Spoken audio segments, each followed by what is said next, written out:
साथ ही मैं अपनी पार्टी की मुखिया बहन जी को भी अपना आभार व्यक्त करता हूं।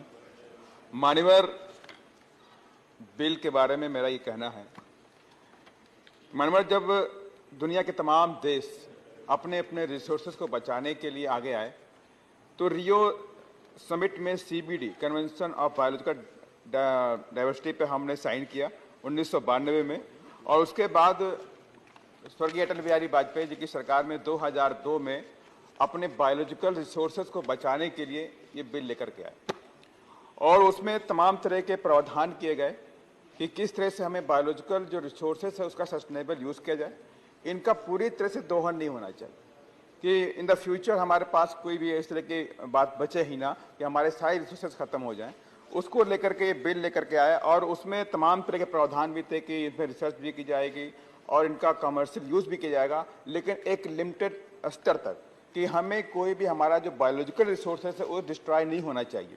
उसको लेकर के एक नेशनल बायोडाइवर्सिटी अथॉरिटी भी बनाई गई जो हर चीज़ को रेगुलेट करने के लिए बनाई गई होती। तो मान्यवर उन सब बातों को ध्यान में रख करके 2002 का बिल आया और उसके बाद अब माननीय मंत्री जी बायोलॉजिकल डाइवर्सिटी अमेंडमेंट बिल 2021 लेकर के आए हैं। उन्हीं कुछ बातों में अमेंडमेंट करने के लिए, जिसमें कुछ बातें थी डाउटफुल आती हैं कि पिछले वाले बिल में क्या कमियां थी और इस बिल से क्या फ़ायदा होने वाला।